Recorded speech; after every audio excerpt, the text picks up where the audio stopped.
Berg's lyric suite dates from 1926, and the last movement is marked Largo Desolato.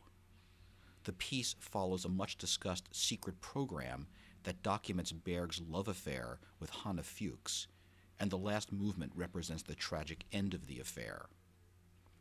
This movement has not only a secret program, but a hidden text as well. Berg composed into it a melody shared by the instruments that sets the text of a poem by Baudelaire. In this version of the score, I have underlaid the text as Berg's unpublished sketches indicate, and will listen to a recording of the piece in which the hidden vocal line is realized by soprano Dawn Upshaw. Baudelaire's text speaks of a cold, dark, dead, barren land, devoid of water, trees, fields, and life.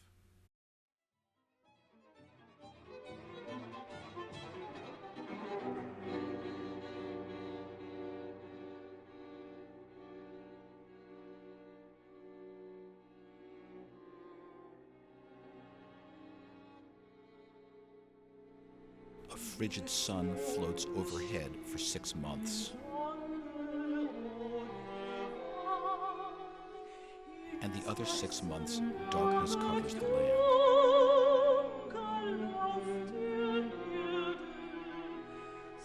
Even the polar wastes are not so barren.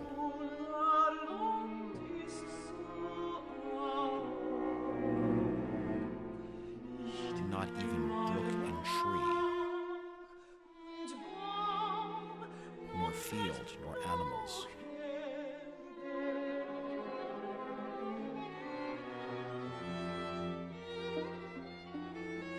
But no horror in the world can equal the cold cruelty of this icy sun.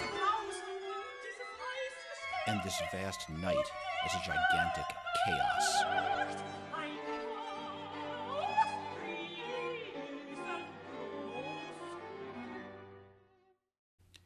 That is one sort of heard voice, a poetic text that lives in the imagination of the composer, but was not heard by anyone else until recently, when Berg's compositional sketches became available for study. In this way, one can imagine that the consciousness of the piece was hearing this voice all along, but that no one else could hear it. And there is another sort of heard voice in this music, the voice of Richard Wagner, heard in the quotation from the opening of Tristan und Isolde in Measure 26, a point when Baudelaire's inaudible text speaks of the icy barrenness of a loveless world. The previous music is a sort of densely chromatic labyrinth, with several different forms of the two 12-tone rows unfolding simultaneously. From this seemingly unified consciousness, Wagner's voice is heard as though from outside the frame of the piece.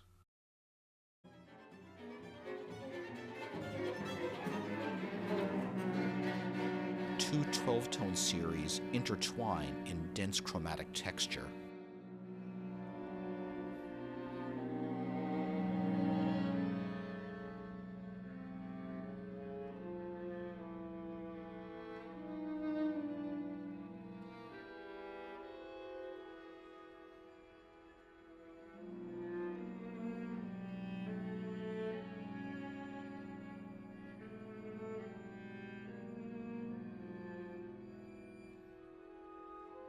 The texture thins,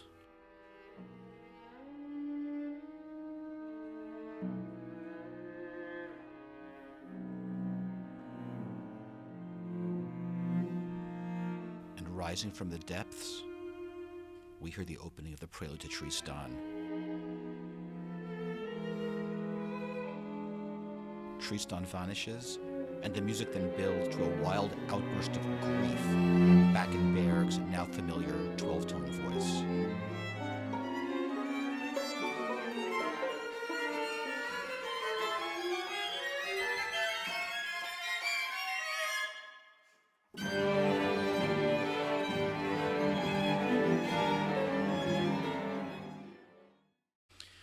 Baudelaire's voice and Wagner's voice haunt the piece. They violate the traditional unity and coherence of a musical work. The music hears voices, and in that way resonates with schizophrenia as two interrelated manifestations of a divided consciousness.